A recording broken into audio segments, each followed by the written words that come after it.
Pathianin unki pa kum tak mai APO Mars tha ki padin lockdown ani ki panta Himale Agartala ke WST ho tuni tema online ki khom the ai um se kun pathian min lo pi chu pa cha ki man la tuni hin Bible chang Isai mung som thum la yet chang khan chang ni hi anen kho mi tim je Isai mung som thum la yet chang khan chang ni hi ade kin tu kuma Evangelical Synod Church ten thupia anama to hiya je Bible chang hi chom cha anau lim kho mi tim Yata kain point di kagen moma ama sa penin abay mo sa waksimiti mo jalai chun le hezekia chu thi ngamin ana isun amo sa pathim gaw isai chu ako ahunga lalpa chun hidi hinati nei sung itubin thiding nei ta ibay mo chang sinnaw chu Pathian chan chi ra ni mong som sa wen la ama sa pera le hezekia ko ma chung lal pa chu hiti hinatia nei sung hi tu pin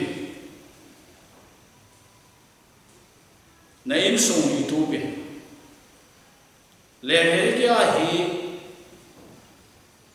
simlam leng ka juda leng ma kum jasagi la som la gu le kum zagu la som ge la sagi BC hun la ya le anaya le khathi na chun aleng ngam suain bowling tam pi ding hi wa ho na suk tu ding leo min tin leng gam sim ding leo min tin leng gam ke be ding leo min tin Hiltam pihiding aum singaya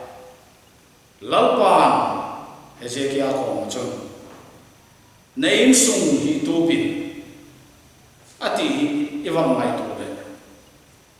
len ka mangai ko se ga hido ahi lo le len ka mi bang ma lo asa se ga hide I Bible sa ma chun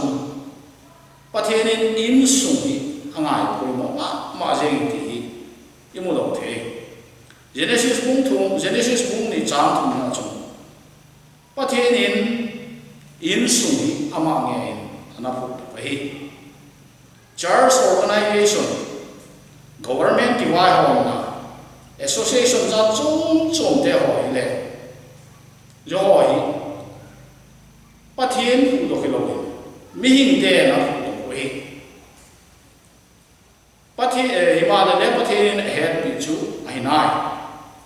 Pathian ahead pi sansu ama ange apu insu angay po mo lalpan insu itupin atihi lehe kya chok asam ahe po dunia nula pate ho Pathianin asam ahe tilale ilaw kung kaum gen mo hi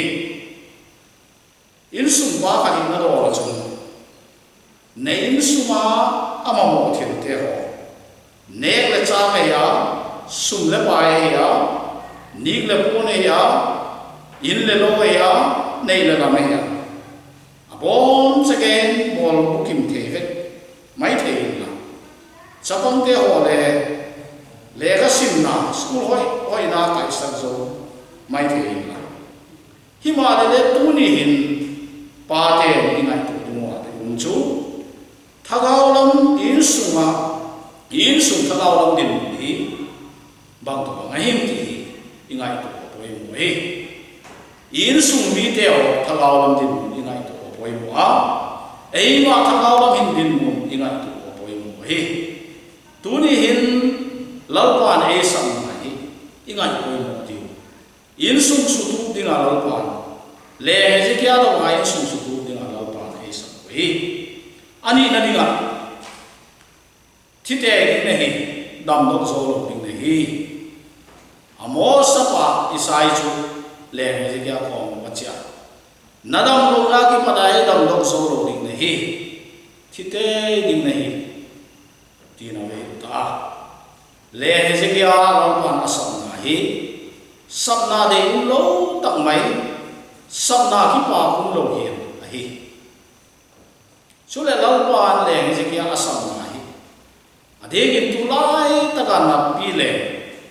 COVID-19 ni to akilo na hunte lo COVID-19 virus positive te ho chu mi te ngai dan chu dam dok zo lo ding thi ding a hi ti ngai tu na ane we jebon chon le Hezekiah le adam lo na ki ba dam dok zo lo ding nahi ti pathin tu hi tu ni hin se to bang din na chun ding ta le ai lo la in koi so lo cha kun chom cha ka cha nei ine ki heta le in koi mai ngai koi mo pen bang ngai tu pen de in koi bang bo le alo pen dem ti ngai tu hak sama ma ding hi pathin mi te asap na ho hi achan le he thim hak sama ma ke ma nge le ka hin ko experience unte kan hi pathin na sem ni ga kon ki be nuin bible silen ka chia kum ge sum bi kan hi bible kana sila jawun su hin kapan e sana chule ka u nei be sana mi ngai ko na chung ki na naum da mo kain su ko ne calling ai lo ko ne chom ding bang pi ai ko ma to zel ding ti su be do ma mai hi ma le pathin e sam na chu ngai poi mo lo bi ngai lo mai ai lo le ngai sa lo mu le asama kho zo ka chu ma tum the e ti ka mu da ne he zero chun pathin ming te asam na hi final decision hi abo se lo hi le Hezekiah ki pata imu na chu le Hezekiah chu kal pa na sama hilele athu na chu achu atun sak je lo hi hun bang te ne chu ngai na la ya akisit dem ka ko ma mu zon ki tem ti hi lalpa mi te amak se hi tu ni hin le ingai tu dinga de yum chu pathirin e sap na hi ihu le ipom thei na ding le he thiam thei na dinga unei pe ga hi ai la he thiam sa ngai sa ko chun pathin lung na na chu ma tum ding hi athum na dinga kingai nim te le lung gil ki sik te pau chu na chu lau pa na do hi isai tum cha nga na chu le Hezekiah pau so na inam the ya le Hezekiah hi alal chu a chu de na pathin ko ma pau chu ilo hi le Hezekiah alal chu pha nge ya ku ma bang lam nga a pathin ko ma pau chu ma ka pu ba ai khoi chong khat be pathin e be lap sak na ai tia nge na pathin ko ma pau chu ma hi le Hezekiah chu iwa ngai to le khat hi na chu ale hi na chu pai kineu sagin pathin ma sama chu bang lam nga aka inam no hi tunin kineu sak te pau chu ki ngai nim te pau chu na chu lalpa ado ti hi chen ta mai ma ru ki pa amu the lo bung som le ge chang som le a chun Farisai pa le si do pa pau chu na inam no hi Farisai pa chu hu pau chu ma van la me na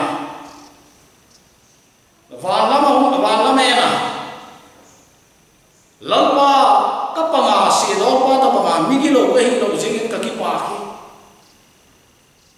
nanga ding in ni khanin an thum apta khanin thum ve ka mola thil pha tam tak ka bol hi ti a hi le si do pa chu ang pa chong ta wan lam leng nam lo in amaya le si lalpa khei mi lo ka hi e ngai la min tin lalpa pa thiên ko ang pa chong hi Jadi pau som nazu, ko pau som nazu lalu panas lagi tu, mai buat kisi kahi. Si dor pa pau som na, migilo pa pau som na, kineo sak pa pau som nazu lalu patin kahi. Tunin patin masamai kineo sak ding mo hidani. Patin masamai kineo sak ding hidani ni het dingai. Bangsi ka patin masamai kineo sak dinga. Pathin bol te puwa, pathin to te kal te puwa, pathin to thil chen chen bol te, kum sot pathin ne ya, theo gì ở chỗ, omnipotent God, thil chen chen bol te nari ka thane ne, power ne, pathin ne gì ở chỗ, ama sama chỗ. Omnipresent God, hun chenga mun chenga, sing te pathi. Zero bang chu ting te nei the lo zi ko, zero bang chu thi pathi na te na bo the. I pathi hing ma sa wa ni ne sa ai. Omniscience til cheng cheng het. Ama ma sa ma ki siam te til ba ma on lo pathi ne ji na chu. Ama ma sa ma chu ni ma. Ama ai. Tunin ki ngai ni ma lungil kisiga pathin ibe ki chun in sung teo sem ko ki ni tingun isap chom sung teo sem ko ki ni tingun ei ma mi ma lim ko le isi ki ni hi ali na chun isai pu som le ko chang kha chang ni na chu yet chun le hezekia hi pathin apau chok na adon saka tisun apau chok na kum som le kum nga zen ai ko be lo sahi ai wa kum som le kum nga ai ko be lo sahi bang ko ina ma hi ti apoi ma se ne hi isai kum som le ko chang ni na chu le hezekia adam lo na ki paden ahundam ki tai ti babulon le Baladan sapa maradok baladan chun het pedin le hezekia ve ringin ahumta le hezekia ve ring ahum lai chun le hezekia chun akipa ma zela akipa bese je chun ti chun ain sung thil chen es sa agam suma thilum chen es sa agawan ko ina tia cheng es sa hi jechu judale ngam sin na hum ki patna le ma le he kai adam kum som la ga be hi le je kum som la ga sung hi vision nei lo hi la hi vision na nei lo zekin tizon babulon le ma huma avia huma chu anek chen ne sa tizon babulon te ho chun judale ngom do wa judale ngom asuksi chap le lo mi asinga salin bai haba ko bung thu chang so sai hai imu na chun thei mi ko pa lo in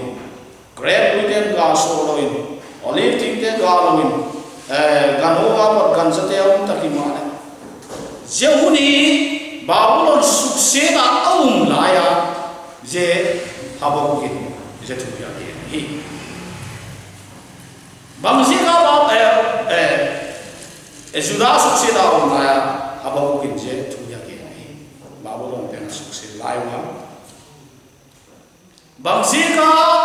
juda sukseda aum hi iti leng Ezekiel vision ani lo si hi Proverb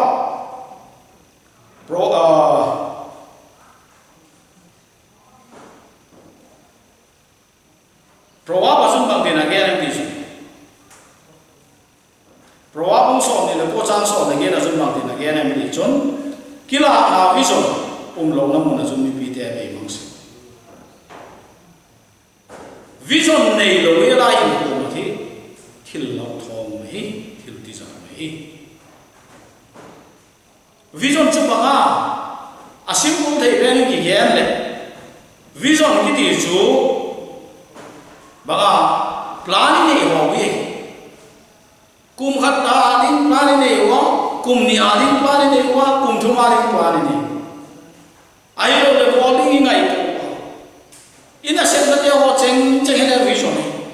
vision be ya ko man na sen icha ke school kai sab te ho le vision ni ya ki kai sa tunin vision nei lo a thing hin khaw na hi chu